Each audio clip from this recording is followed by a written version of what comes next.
à toutes et à tous, bienvenue sur les ondes d'Enigma, votre émission non conformiste sur le réalisme fantastique. Je suis bien sûr le Baron Fou, et j'accompagnerai une fois de plus notre spécialiste Monsieur K, tout au long de cette petite heure, cette fois-ci consacrée au sujet des morts vivants. Bonjour Monsieur K. Bonjour. Alors, une fois n'est pas coutume, on aborde quand même un sujet beaucoup plus fantastique que réaliste, Monsieur K, non ? Oui, absolument. On va parler des zombies, on va parler des morts vivants, on va parler de la culture vaudou aussi, qui elle existe véritablement et qui a servi de fondement à ce mythe, on pourrait dire, de la culture populaire. Donc il y a quand même un fondement dans le réel. Oui, malgré tout. Alors, notre point de départ, Monsieur K, ce sera Haïti, si je ne m'abuse. Tout à fait. Le mot zombie qui qualifie pour la plupart des gens les morts vivants est donc issu de la culture haïtienne, de la culture vaudou plus exactement, folklore. Pardon ? Du folklore haïtien. Ouais, c'est ça, du folklore haïtien, du folklore occultiste haïtien. Il faut savoir que là-bas, le vaudou imprègne la vie quotidienne des gens qui doivent, comment dirais-je, vivre avec la menace de ces forces occultes que manipulent les sorciers, que manipulent les prêtres vaudous, et qui imprègnent aussi toute la vie politique locale. On a tous entendu parler des tontons macoutes, des pratiques occultistes, aussi de l'invocation de puissance dans le cadre des élections à Haïti, etc., qui est un pays complètement, livré à l'idolâtrie et à la superstition, et qui donc a des effets, je dis, jusque dans la vie quotidienne des Haïtiens.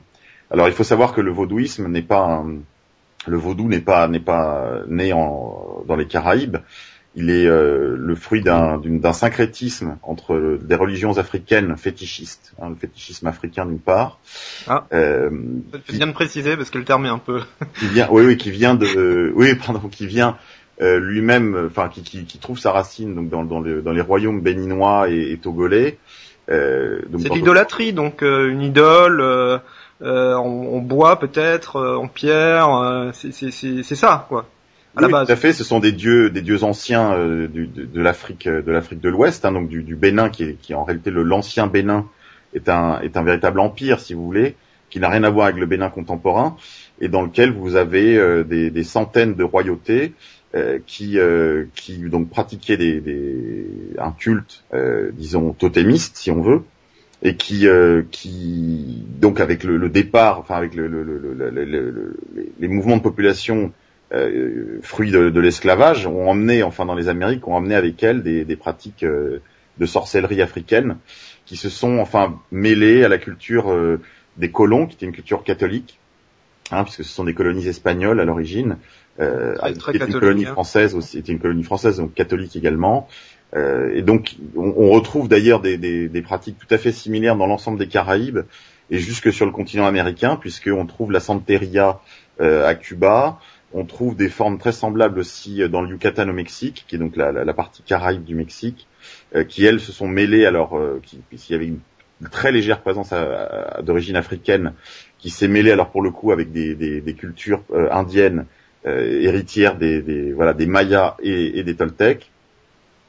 Et on retrouve aussi des choses semblables au Brésil, avec la macumba, donc la sorcellerie brésilienne, qui a un peu les mêmes traits, encore qu'il y a des spécificités locales évidemment à chaque fois, de syncrétisme afro, catholico, indien, si vous voulez.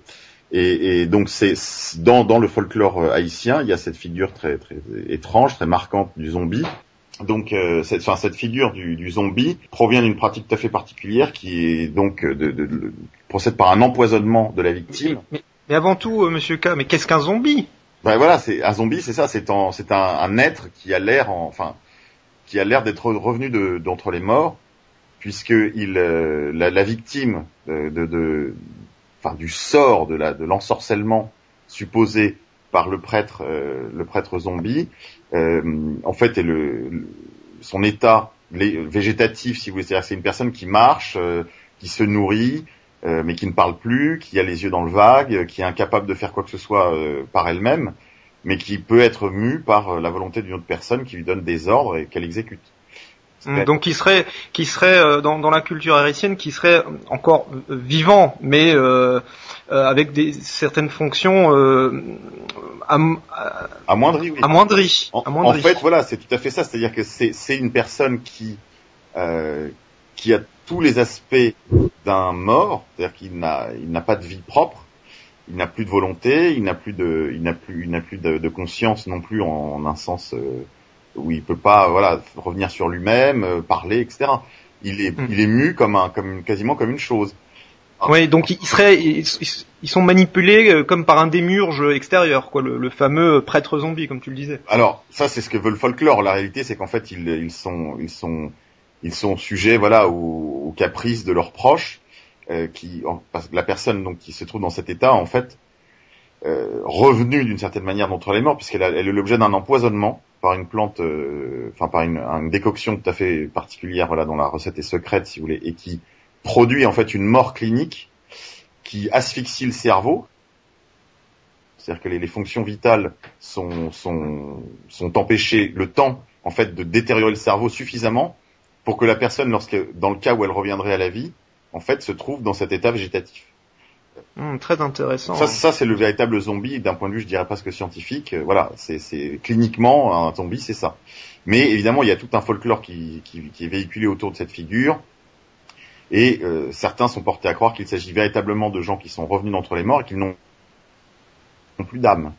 Et c'est comme ça que naît donc la figure, donc on examinera tout à l'heure, du zombie dans la culture populaire, c'est-à-dire c'est des êtres revenus à la vie et qui n'ont plus de conscience, qui n'ont plus d'âme. Voilà, ça c'est pour vraiment la définition, si on veut, du mot zombie. Après, il y a d'autres aspects intéressants dans le vaudouisme.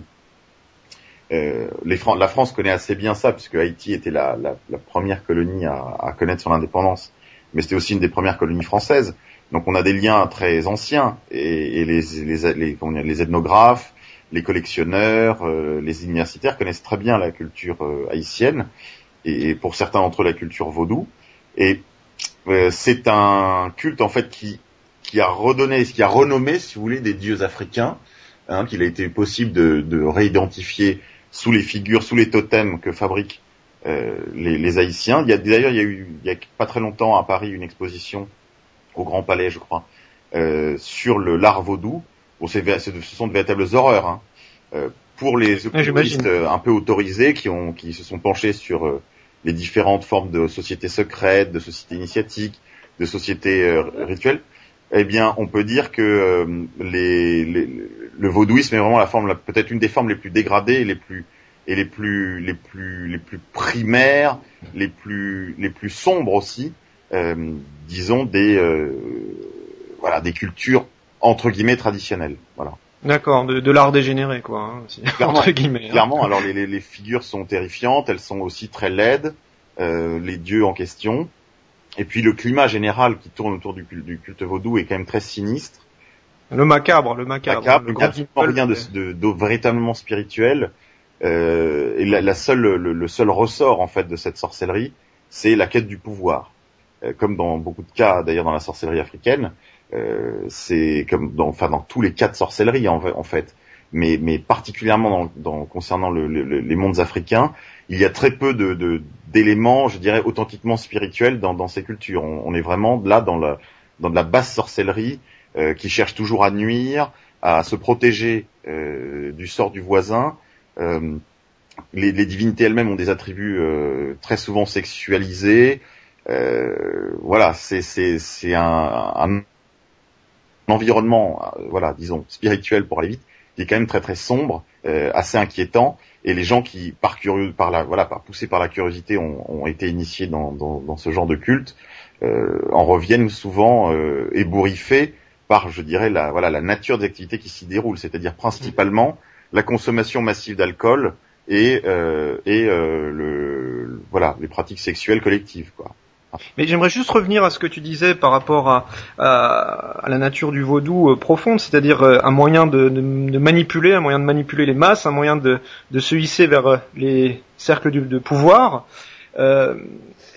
Si tu veux dire par là que certaines élites haïtiennes, ou dans d'autres pays, je pense des Caraïbes, ont eu accès, ont utilisé le vaudou à des fins purement pratiques. Je ne sais pas si ça a une efficacité surnaturelle.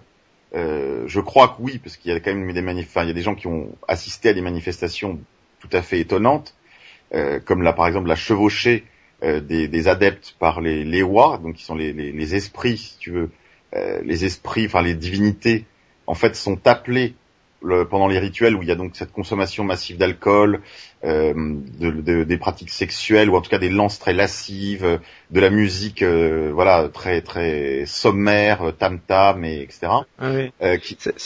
La musique est toujours utilisée dans la manipulation de masse aussi. Un certain battement par minute fait qu'il y a un effet hypnotique. Tout à fait. On est tout à fait dans l'hypnose, dans la transe. L'ambiance aussi est souvent voilà très comme ça très dans la pénombre, voilà autour d'un feu où on sacrifie des animaux domestiques du genre de coq, etc. Tout ça est baigné de sang, de rhum, etc. Bon. On se souviendra une cérémonie dans un James Bond, dans les bons James Bond, ceux des années 60-70, d'une cérémonie vaudou avec bien sûr sacrifice d'une jeune vierge. Blanche, je crois. C'est pas le plus courant quand même, il faut le reconnaître. Le sacrifice habituel, c'est le crachat de rhum, le sacrifice d'une poule ou ce genre de choses. Ça va rarement au-delà. Ouais. Et l'objectif, enfin, de tout ça, de la musique, de cette ambiance, de la consommation d'alcool et de ces danses lascives et tout, c'est évidemment l'atteinte pour certains des adeptes d'une sorte de transe, durant laquelle en fait les Lewa descendent descendent ou remontent de leur enfin selon ce qu'on voudra, de leur règne, si vous voulez, là où de leur règne spirituel, et ils viennent enfin chevaucher les adeptes qui donc connaissent une sorte d'expérience mystique d'union avec un être voilà extradimensionnel, si vous voulez. Avatar, ouais. Voilà. Donc après, il y a des gens qui ont été témoins de ça. Alors, est-ce qu'il s'agit vraiment d'une expérience authentique ou est-ce que c'est de l'autosuggestion collective, etc. Je ne sais pas. En tout cas, une chose est sûre, c'est que le vaudou constitue véritablement, comme vous le disiez, Baron, un véritable outil de pouvoir par la terreur qu'il fait régner dans les populations, par la peur qu'il inspire. Et donc, les hommes de pouvoir s'entourent de prêtres vaudous et de gardes qui sont couverts de colifichets, de fétiches, etc. Pour inspirer la peur, pour inspirer la terreur, pour gagner enfin un avantage psychologique sur leurs adversaires politiques, par exemple. Et puis une garde rapprochée spirituelle, quoi, en fait, occulte, quoi, une garde sombre et occulte. Garde sombre. Et puis alors il y a le cas typique, c'est ce qu'on avait évoqué tout à l'heure, les tontons macoutes de Duvalier, qui était donc un prêtre catholique, soi-disant, et qui était un praticien du vaudou, qui était entouré de vaudouistes, et qui donc était entouré aussi de cette garde sanguinaire. Et qui était président quand même. Qui était président, voilà, qui était longtemps président, qui était d'ailleurs réfugié en France, si je me souviens bien. Voilà, enfin, en tout cas, il s'est réfugié en France dans le secret. Voilà, donc ça, c'est un peu le climat dans lequel naît cette figure du vaudou, du zombie. Il y a l'aspect du catholicisme qui est très important aussi, parce que les praticiens du vaudou, si vous rentrez dans un marché, par exemple dans les Caraïbes, où l'on vend les bougies, les plantes, les encens, les ficelles et autres plumes, etc. pour la à Paris aussi, je pense. Oui, on peut aussi retrouver ce genre de choses. On retrouve tout à fait ce genre de boutiques, encore qu'elles soient pas très nombreuses. Il y a de belles vidéos sur YouTube, par exemple, sur les petits colifichets qui sont censés vous ramener votre femme ou je ne sais quoi. C'est très intéressant. Et bien, quand vous rentrez dans ces boutiques, vous trouverez tout de suite des sortes de cierges, là, des grandes bougies comme celles qu'on vend dans les églises en Amérique du Sud ou en Espagne, avec des vierges, des Saint Joseph, des Saint Judas, des Saint Michel. Saint Judas, ça existe? Oui, bien sûr. Ah bon? Saint Jude, en français, Saint Jude, qui est un vrai saint de l'Église catholique, qui est pas Judas, le Judas de l'Évangile. Et qui, on vous vend ces bougies et elles servent donc à la confection à la fois des gris-gris, des rituels, pour la prononciation des rituels, etc. À l'invocation, bon. Donc, il y a quand même tout un folklore catholique, un vernis catholique qui recouvre tout ça. Il y a un véritable, c'est un dualisme. Enfin, il y a un syncrétisme et un dualisme christianisme vaudou, si vous voulez.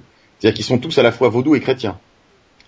très étrange, mais qu'on retrouve aussi dans d'autres zones. Hein. On trouve ça par exemple dans le village de San Juan Chamou, là au Mexique, où les Indiens utilisent l'église comme un véritable temple, un temple païen, dans lequel les statues des saints sont en fait des prête-noms pour les antiques divinités locales.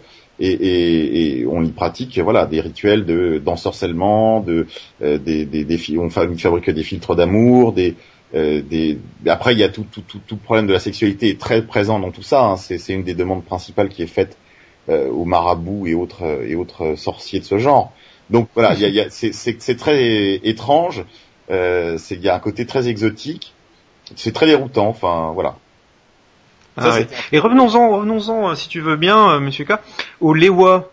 Tu parlais de ces entités qui correspondraient, c'est ça alors, qui correspondraient à des divinités africaines et qui descendraient sur Terre pour s'incarner ou à prendre possession des adeptes. C'est ça. C'est le principe, disons le principe de communion, dans cette secte, dans ce culte, c'est d'évoquer une divinité, de la faire venir et qu'elle chevauche un ou les adeptes par une sorte d'union dont la nature exacte m'échappe, mais que certains pourraient appeler une sorte de possession, ouais.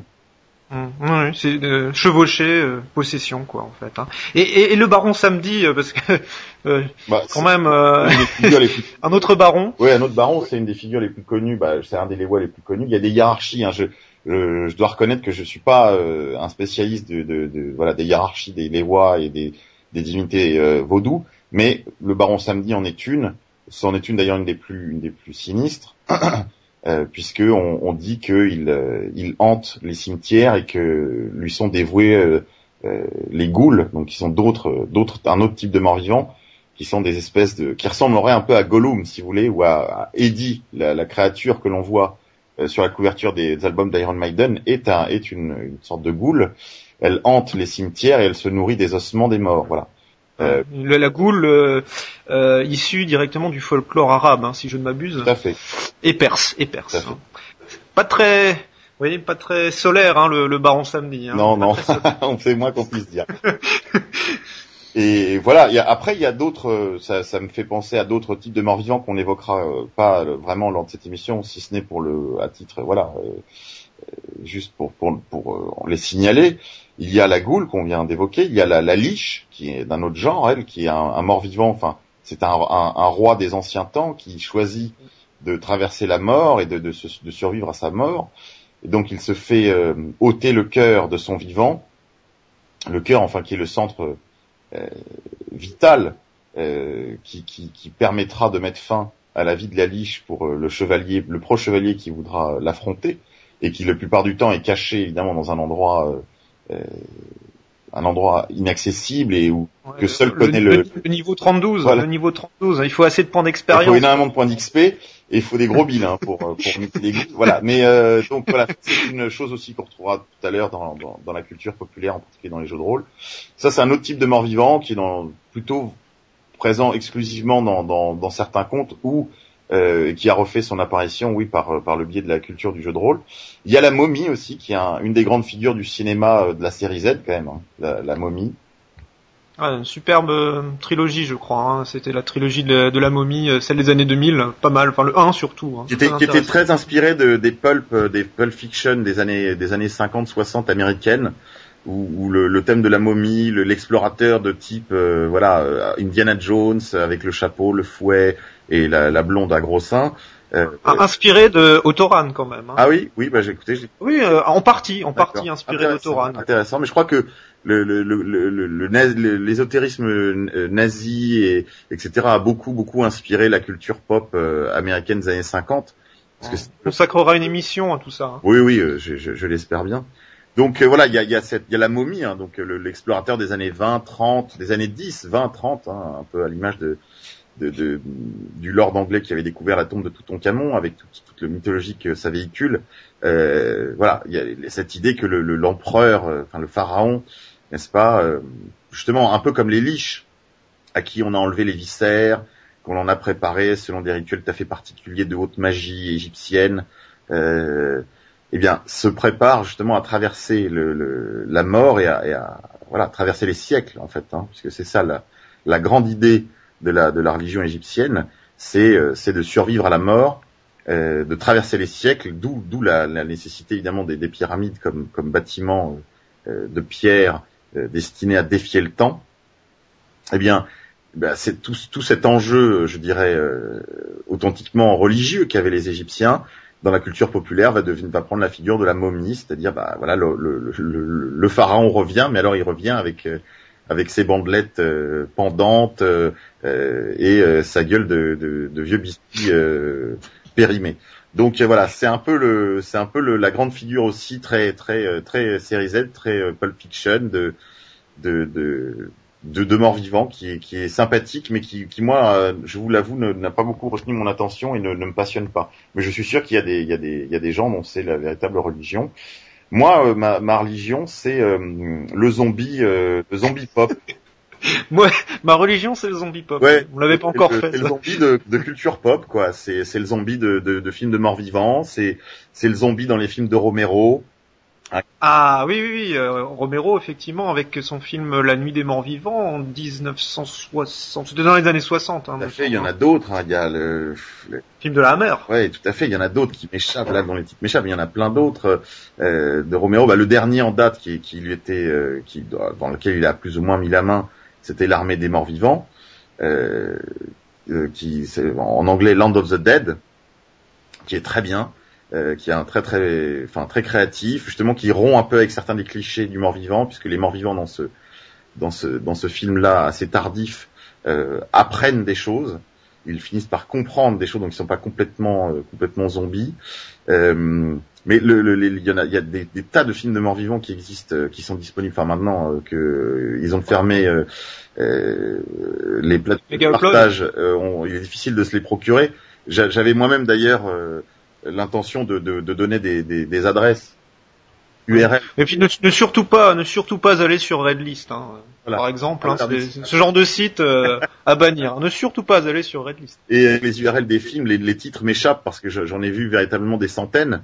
Mais je pense par exemple à un film assez récent qui se passe en Afrique, qui était très intéressant, où c'est un pilote américain de l'armée américaine qui s'échoue sur une côte africaine et qui était à bord d'un avion qui fuyait l'épidémie de morts-vivants et qui est ramené en fait par la marée sur la côte pour son bonheur puisqu'il est vivant, mais il se retrouve donc sur une côte envahie de non-morts qui veulent absolument le dévorer et qui dans le cours de son aventure rencontre un officier de l'armée du pays africain en question et qui font un road trip pour rejoindre un des derniers bastions où il y a encore des gens en bonne santé, et avec donc justement la quête, c'est une véritable odyssée en quête en fait de l'avion qui pourra le ramener chez lui, un véritable Ulysse moderne quoi, au milieu de cette sauvagerie tout à fait définitive qui est une Afrique livrée à une épidémie de morts-vivants.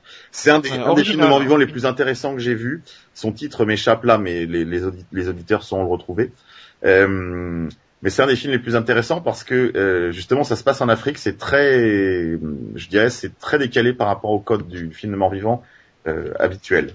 Après il y en a d'autres, il y a eu un remake du film de Romero qui s'appelle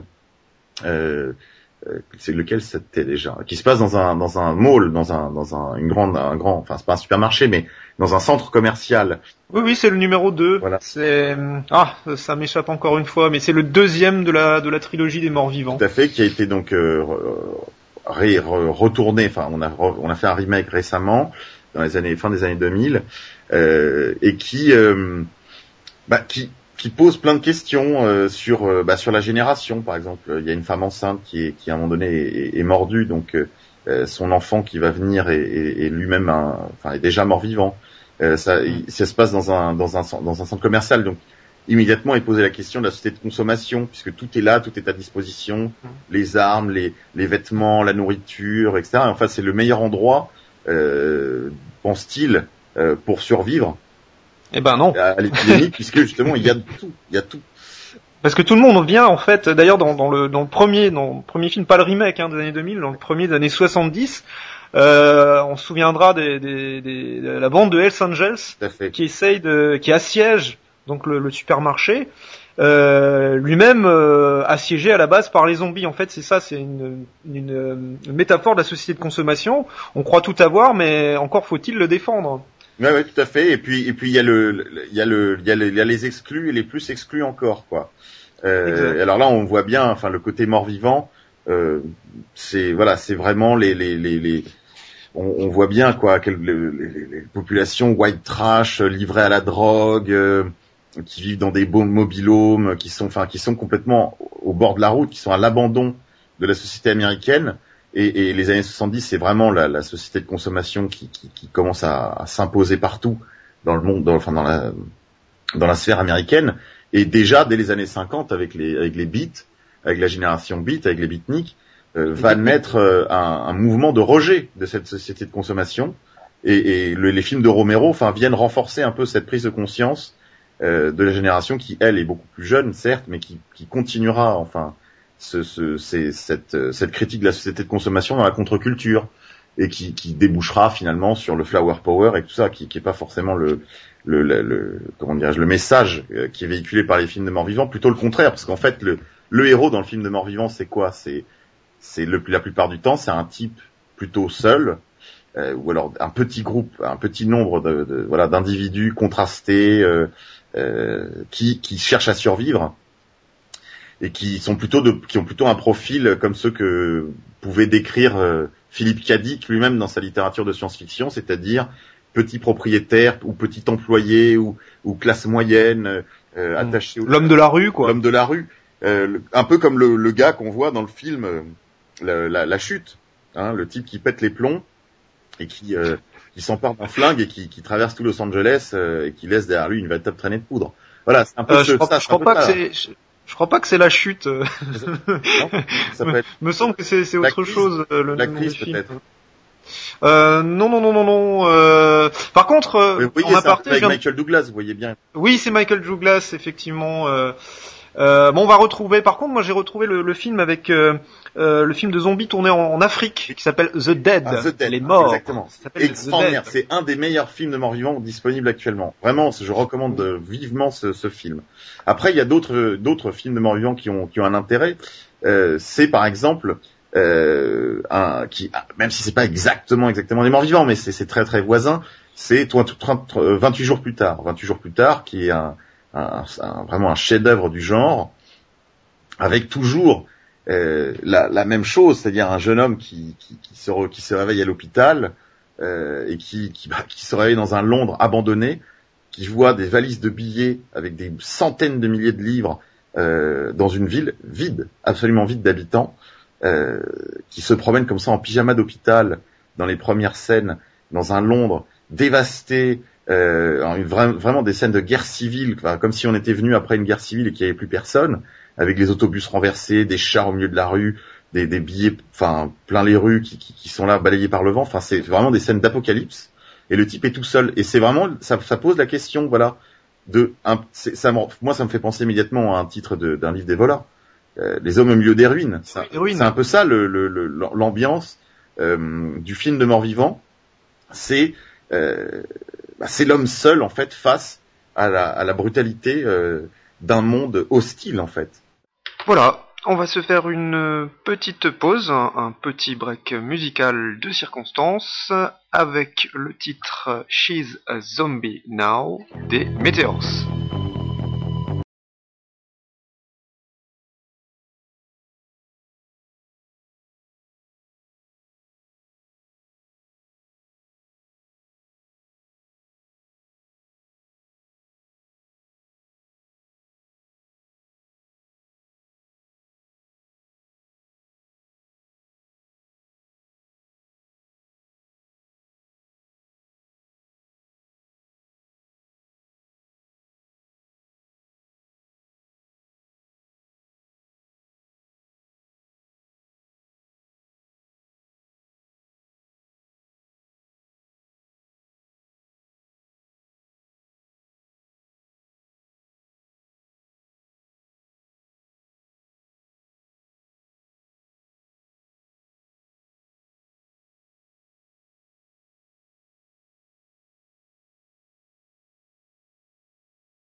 Tu parlais de petits groupes avant, effectivement, moi ça me fait surtout penser au solidarisme, c'est-à-dire à une société post-consumériste qui se reconstitue, un certain ordre néo-traditionnel qui se reconstitue.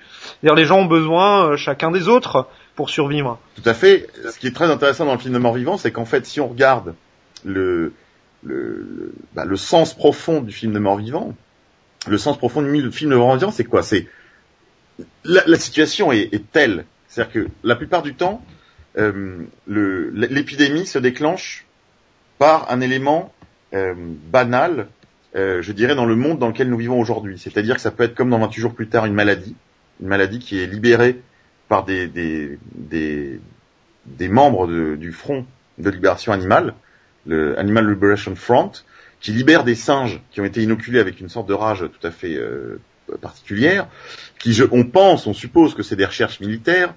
Là, je voyais encore il y a quelques semaines, en circulant dans les rues de Paris, une affiche qui était absolument partout, je crois Science et Vie ou un autre magazine scientifique, expliquant qu'ils avaient créé le pire virus du monde, le virus le plus dangereux. Vous voyez, ça, typiquement, quand je vois ça, je me dis que l'épidémie de morts-vivants, l'attaque des morts-vivants est pour demain, quoi. Oui, c'est les dangers de la biotechnologie. Voilà, ça pose la question de la technique, clairement. Il y a une vraie question, mais alors là, ça nous renvoie à des philosophes aussi sérieux, très très loin de notre sujet un peu deuxième degré, que sont les zombies, mais à des philosophes comme Heidegger. La question de la technique, la question de la maîtrise de la technique, en particulier de technologies aussi périlleuses et délicates que les biotechnologies, les nanotechnologies, la génétique, etc., qui en plus sont toutes maintenant en train de fusionner, de se croiser et de se militariser mutuellement, si vous voulez. Ouais, on en revient à nos apprentis sorciers. Tout à fait. Et nos fameux mages noirs. Absolument. C'est véritablement de la magie à ce tel niveau de sophistication. Et alors, l'épidémie de mort-vivant vient toujours soit par la maladie, soit par un élément, je dirais, exotique. Hein. Ça peut être un Africain, par exemple, qui débarque d'un avion, qui est malade, qui est souffrant, qui tousse et qui file sa maladie à tout le monde. Hein, d'ailleurs, c'est tout à fait le genre de scénario, même si c'est un scénario beaucoup plus réaliste, qu'on a vu dans Les Contaminés. Hein, oui, puis tout simplement l'histoire de la grippe H1N1, hein, c'était pas la même chose, hein, quelque chose qui mute, et puis hop là... Interespèce. Hein. Donc c'est des maladies de la mondialisation, clairement. Ah oui, ça pose le problème de la mondialisation, puisque le zombie, il se reproduit dans le monde entier, et puis... C'est-à-dire qu'en fait, si on voit très très bien, par exemple dans un film comme Apocalypse 2012, qui est un film un peu de série B, où il y a des histoires d'épidémies justement comme ça, une épidémie qui tue tout le monde. Alors c'est pas des morts vivants, mais c'est un film post-apocalyptique. À un moment donné, la solution, c'est de ceinturer les malades, de les laisser enfin dans une zone qu'on laisse, on décide que c'est une zone rouge et on les abandonne à leur sort. Dans le film de Mort-Vivant, très souvent, l'armée intervient, sanctuarise la zone, hein, et donc en fait rétablit des frontières. C'est-à-dire que une des premières raisons pour lesquelles il y avait des frontières, c'était évidemment pour des questions sanitaires. Ou des questions de sécurité, généralement, mais qui est une forme de la sécurité en particulier, qui est les questions de sécurité sanitaire. Donc, on voit tout de suite dans le film de Mort-Vivant revenir la frontière comme une nécessité. On revoit d'ailleurs renaître aussi l'identité, hein, des clans qui se constituent, des groupes qui se forment. Enfin, le politique, enfin, renaît. L'épidémie de mort-vivant recrée le politique immédiatement, puisque le politique nécessite 3 conditions, qui sont d'une part l'ami et l'ennemi. Donc là, c'est clair, hein, il y a 2 types d'ennemis, et on viendra dans les ennemis secondaires, mais il y a le premier ennemi, c'est évidemment le mort-vivant. Le deuxième type d'ennemis, ce sont les scavengers, les rôdeurs, les électrons libres. Voilà, les groupes constitués d'hommes en armes, etc., qui viennent piller, violer, voler, etc. Un peu à la manière de Mad Max, hein, qui est un autre film apocalyptique où il n'y a pas de zombies, d'accord, mais où les mêmes thématiques reviennent. Ou alors, comme on voit dans La Route, où il y a la question du cannibalisme, qui est évidemment au centre de l'enjeu du film de zombies. Oui, comme tu disais, donc la frontière, l'ami, l'ennemi, là on est en plein dans du Carl Schmitt. Hein. Ah, tout à fait. Alors la troisième, tout à fait, c'est les distinctions que fait Carl Schmitt pour définir le politique. La troisième distinction qui fait le politique, la deuxième, pardon, c'est le commandement et l'obéissance. Ça, on le verra tout à l'heure quand on évoquera Walking Dead. Et puis, la troisième et dernière, le privé et le public. Bon là, ça n'a pas d'intérêt particulier, mais on voit que le politique renaît immédiatement. Enfin, encore que dans Walking Dead, il y a aussi des enjeux de ce type sur la question de la propriété privée du fermier qui accueille le groupe voilà, le groupe enfin des acteurs principaux. The Walking Dead, une excellente série sur les morts vivants, sur les zombies. Qui est l'événement, je pense, de cette année en matière de morts vivants, puisque c'est une série très bien construite. La BD est très sympa. Ils ont pris beaucoup de liberté à l'égard du scénario de la BD, mais l'ambiance y est quand même assez fidèle. Le personnage est très attachant. C'est voilà typiquement le type de voilà le bon shérif américain avec le chapeau de cow-boy, le pétard, sa femme, son fils, sa femme est enceinte. Voilà, il y a tout, il y a vraiment enfin toute la je dirais les grands classiques du c'est une image d'Épinal, hein, c'est l'américain typique, ouais, quoi. Tout à fait. Fantasmé ou rêvé, quoi. Fantasmé, voilà, tout à fait, mais quand même l'américain de l'Amérique profonde, hein, c'est pas un américain de la côte est, c'est ouais, c'est pas un bobo, hein. C'est pas le bobo, c'est plutôt un type qui doit être, tu vois, libertarien, très attaché à la Constitution américaine, attaché au port d'armes. Et les Américains sont très bons là-dessus, parce que dans cette série Walking Dead, qui est, comme je le répète, mais vraiment un vrai succès populaire d'une part, et un vrai succès, une vraie réussite, je dirais artistique, hein, parce que c'est même si c'est pas du cinéma, il y a quand même une dimension, je dirais, dramatique, en tout cas, qui est très bien menée. Eh bien, ils arrivent à poser toujours les questions de morale d'action dans leur série. La question de la morale d'action, c'est-à-dire, arriver à créer vraiment des sortes à susciter dans le public l'effroi, la passion, comme le voulaient les auteurs du théâtre antique, hein. Il y a un vrai sens cathartique à cette série, et puis à poser des dilemmes cornéliens, si on peut dire, voilà, vraiment des véritables dilemmes moraux. Est-ce qu'il faut tuer le membre d'un groupe concurrent de survivants, ou est-ce qu'il faut lui laisser la vie sauve? Il repose la question de la civilisation au moment même où tout s'effondre, où tout s'est effondré, où le monde entier est envahi de morts vivants. Eh bien, il y a des personnages qui posent la question de la civilisation. Est-ce que on a le droit de le tuer? Est-ce que le tuer ne nous rendrait pas semblables aux morts vivants eux-mêmes? Est-ce qu'il nous rendrait pas semblables à ces rôdeurs qui violent, tuent, etc. Et est-ce que pire encore, est-ce que ça a un intérêt qu'on se batte pour notre survie, si c'est pour n'être plus, je dirais, pour ne plus porter le feu sacré dont parle le personnage dans La Route, qui n'est pas un film de mort vivant comme je disais tout à l'heure, mais qui est également un film apocalyptique, post-apocalyptique, qui a un trait particulier qui nous rapproche avec notre sujet, qui est la question du cannibalisme. Et la société de consommation, donc. Oui, non, mais il y a cette idée-là, mais un peu moins subtilement, sans que ce soit aussi subliminal. La question du cannibalisme est au cœur de l'enjeu des films de mort vivant, puisque la maladie se transmet par la morsure. Et ça nous renvoie à un des sens humains, hein, qui est un des sens les plus fondamentaux, qui est le sens du goûter. Le goût, et un des sens les plus primaires. Le bébé tète le sein de sa mère, les amoureux s'embrassent. Enfin, il y a voilà, il y a un lien parce qu'effectivement le zombie est un être complètement primaire. Il n'y a plus que l'essence, quoi. Voilà, et il ne cherche qu'à se nourrir. C'est-à-dire que la seule passion qui meut encore le zombie, c'est la faim. Ils sont affamés en permanence de chair fraîche. Et là, on voit que il y a des parallèles évidemment avec notre société. Avec des SK. Et en même temps qu'on voit ce côté consumériste, c'est cet appétit sans borne des zombies, et puis ce côté aussi anonyme de la masse des zombies. Ce côté anonyme, cette masse grise, indistincte, dans laquelle un zombie égale un autre zombie, sans qualité. Ce par quoi se distinguent les héros dans Walking Dead, justement, c'est leur personnalité, c'est le fait qu'ils ont une envie considérable de vivre, et parce que la vie est précieuse, et que ce sont des hommes et des femmes différenciés. Voilà, exactement. Et on voit bien que là, c'est vraiment l'homme de qualité contre la masse, quoi. Hein.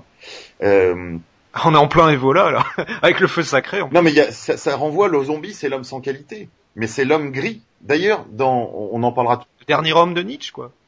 Tout à fait. On est vraiment dans ces thématiques-là. Mais pour revenir à la question du cannibalisme, là, c'est un tabou. Le film de zombie travaille sur plein de tabous. Il travaille sur le tabou de justement de la morsure. Hein. Voilà, l'ogre, c'est la figure de l'ogre qui revient. Hein. L'ogre, c'est le tabou de la sexualité, parce qu'il y a toujours l'enjeu pour les survivants de la perpétuation de l'espèce. Hein, donc c'est une sorte de nouvel Ève. Hein. C'est comment on va continuer d'exister. Est-ce que là, par exemple, dans Walking Dead, il y a une histoire d'amour entre deux des personnages, un jeune Coréen originaire de Chicago et une jeune paysanne, donc qui, je crois que c'est dans le Nebraska, si je me trompe pas. Eh bien, on voit bien que cette rencontre improbable, en plus interraciale, etc., enfin, il y a quelque chose quand même d'exotique et tout, mais voilà, ça pose la question de la survie de l'espèce. Et voilà, donc c'est une des sous-intrigues, si on veut, de la série. C'est voilà, poser la question de voilà, est-ce que l'amour est possible, enfin, dans un monde post-apocalyptique, quand tout nous tombe sur la gueule, est-ce qu'il est possible? Voilà, il y a toujours la question de la reproduction, de la perpétuation de l'espèce et de la race même qui est posée par la femme cette fois du personnage principal qui est enceinte et qui évidemment voudrait donner la vie à son enfant. Mais la question se pose de savoir est-ce qu'un enfant, est-ce qu'il est possible d'avoir un enfant dans un monde effondré, enfin voilà. Et c'est des questions d'ailleurs qui renvoient aussi à des contenus plus anciens comme la Bible, hein, puisqu'il est dit je crois que c'est dans l'Apocalypse de Jean, malheur à la femme qui sera grosse le jour du jugement. Donc voilà, ça joue avec plein de c'est plutôt du bon sens, hein. Excuse-moi, monsieur K, mais il y a un jeu sur les tabous. Piero San Giorgio l'avait prévu aussi, hein. Tout à fait, on en parlera tout à l'heure. Et alors il y a d'autres sens très profonds du film de mort-vivant, c'est par exemple si vous promenez dans le 93 dans certaines zones à la nuit tombée, ou alors place des Fêtes dans le 20e à Paris, ou je crois dans les quartiers nord de Marseille. Je sens que tu vas faire de l'humour noir. Quand on se promène dans ces zones-là, franchement, par moment, on se demande si ça a pas déjà commencé. J'ai un ami qui me racontait s'être promené aussi dans les bas-fonds de la Nouvelle-Orléans et d'avoir véritablement cru que ça y est, quoi, c'était parti en 28 jours plus tard. Au Détroit aussi, il y a des quartiers entiers de la ville qui sont laissés comme ça à l'abandon. Et pas forcément que des usines, hein, c'est-à-dire des quartiers résidentiels. Les gens n'ont pas pu payer. Il se passe plus rien, il n'y a plus personne, et la nature reprend ses droits. Et donc on voit, voilà, ces masses, amorphes, habillées. On a l'impression que les types sortent d'un carton de poubelle et on les voit là zoner, errer. Enfin, il y a des moments où on se dit que on est à la CAF. Non. Ouais, non, mais voilà, que ça pourrait partir comme ça, quoi. Que certaines situations très réelles pourraient partir en film de mort-vivant, c'est-à-dire avec des gens, comme c'est arrivé dans certains conflits coloniaux, hein, avec des hordes de types armés de haches, etc., qui viennent, défoncer ta porte pour 94, le Rwanda. Exactement. D'ailleurs, il y a eu des choses très graves dans certains endroits en Afrique au moment des émeutes de la faim, où on voyait des masses armées de machettes. Franchement, c'était du Romero. Hein. Donc voilà. Oui. C'est le camp des saints, il y a un côté comme ça, un peu Romero aussi. Donc il y a aussi cet aspect-là de, je dirais, voilà, les hommes différenciés, enfin en tout cas les hommes de qualité, avec un peu de qualité, qui sont attachés à leur identité, à une certaine douceur de la vie aussi, qui sont attachés à la vie. Il y a une forme de contrat social aussi. Oui, une sorte de douceur de vivre, enfin, tu vois, à la française, qui est à mon avis compromise par cette espèce de massification, cette arrivée anonyme de masse de gens qui par ailleurs peuvent être gentils, hein, mais c'est la masse c'est cette masse qui crée le conflit, qui crée le problème. Et on a le sentiment, d'être dépossédé un peu de tout ça, de cette douceur de vivre. Il y a aussi ce sentiment-là, je pense. Il y a un tabou qui est travaillé par les films de mort-vivant, qui est celui, du terroir, de la zone, tu vois, qui est sûre, qui est connue, qui est domestiquée, etc. Et qui d'un coup, parce que la barbarie émerge de la société libérale elle-même, est livrée en un sens à des morts-vivants, quoi. C'est si vrai d'ailleurs que, pour parler de certains des aspects moins graves des films de mort-vivant, moins tragiques, moins sérieux, il y a aussi toute une sous-culture du film de mort-vivant qui est le second degré. On a tous aimé Zombieland, je pense. En particulier les 5 premières minutes qui sont absolument géniales sur les règles, les règles à suivre pour survivre en cas d'épidémie. Donc et puis cet acteur américain là, attacher toujours sa ceinture de sécurité, toujours mettre 2 coups de fusil plutôt qu'un, etc., etc. Le cardio aussi très important, avoir un bon cardio parce que il faut courir, hein, les zombies cavalent de manière inexorable. Et donc, c'est un sujet très intéressant, surtout que ça pose la question du localisme.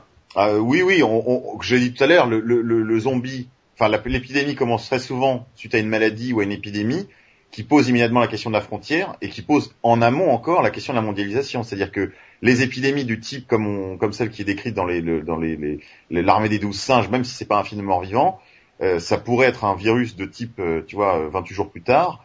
On a parlé dans les années 80, 90 du virus Ebola. Mais aujourd'hui, on en parle très peu parce qu'on ne veut pas contrevenir au dogme du libre-échangisme, du libéralisme à tout crin, de l'ultralibéralisme, sauvage. Mais en fait, si tu parles avec des gens qui sont concernés par les questions médicales, ils te diront qu'il y a de véritables problèmes, des problèmes considérables qui sont posés par la mondialisation sur le plan sanitaire. En particulier des épidémies qui avaient disparu en France, des maladies qui avaient disparu, comme la syphilis par exemple. Par exemple, mais il y a d'autres, on a eu des cas de peste noire à Madagascar il y a quelques années. Voilà. Donc ça, c'est des trucs que les gens ne savent pas trop, mais la nature a tendance à un moment donné, si tu veux, à se rebeller aussi contre les désordres qu'on lui impose. Voilà. Donc je voulais juste revenir encore sur un des aspects des deuxième degrés des films de mort-vivant, puisqu'on parlait justement de ces masses sans qualité et du libéralisme. Dans Shaun of the Dead, qui est un très bon film de second degré sur les films de mort-vivant, qui en fait commence très très second degré et qui ensuite devient un vrai film de mort-vivant, même si c'est sur le plan sur le ton de la comédie. Au début, pendant les 5 premières minutes, les acteurs, donc il y en a, les personnages jouent, se comportent comme si c'était des morts-vivants, alors que l'épidémie n'a pas commencé. C'est-à-dire que tu as une caissière à une caisse de supermarché qui passe les produits, tu vois, sur sa caisse, et qui, avec ses gestes mécaniques, que lui impose la machine. C'est-à-dire qu'elle a un travail complètement prolétarisé, par la machine, par la mécanisation de son travail. Elle est complètement mécanisée, elle est devenue un appendice de sa caisse enregistreuse. Et donc, en étant elle-même une machine, si tu veux, elle est zombifiée, quoi. Et donc, l'astuce du réalisateur, c'est de montrer, les comportements des personnages qui ne sont pas encore mordus par les morts-vivants, l'épidémie ne s'est pas encore répandue, mais qui ont déjà tout de morts-vivants.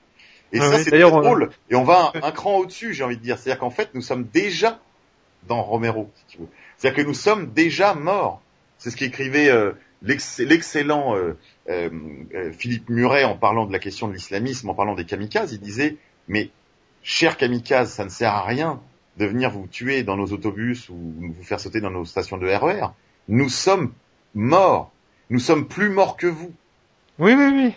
Et c'est exactement ça. Et voilà. Et donc là, on touche au cœur du problème de la civilisation, je dirais, de la civilisation libérale, de la civilisation matérialiste contemporaine, qui est justement l'absence totale de vie dans la vie. Nous sommes les plus forts parce que nous sommes les plus morts. C'est une vie à force de, si tu veux, de commodité, de mécanisation, de machinisme, de retirer le personnel, de mettre des machines à sous pour acheter les billets de train dans les gares, etc. À force de déshumaniser la vie tout entière, à force de mécaniser tout, et à force de soustraire l'homme à tous ses devoirs et à tous ses plaisirs, on finit par vider la vie de la vie elle-même.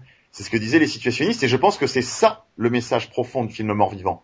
C'est que le film Le Mort-Vivant, c'est de nous dire, est-ce que c'est pas un peu comme ça qu'on vit déjà? Et un peu plus profondément encore, je dirais, le film de Mort-Vivant pose que des questions métaphysiques, des questions qui sont à la fois métaphysiques parce qu'elles interrogent sur le sens de la vie.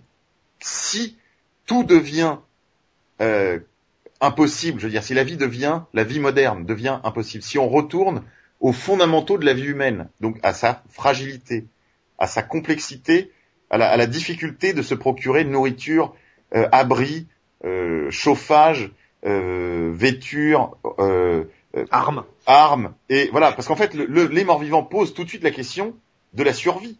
Il faut survivre. Donc il faut pouvoir se défendre, pouvoir se nourrir, pouvoir s'abriter, pouvoir se reproduire, pour continuer, pour que les civilisations continuent.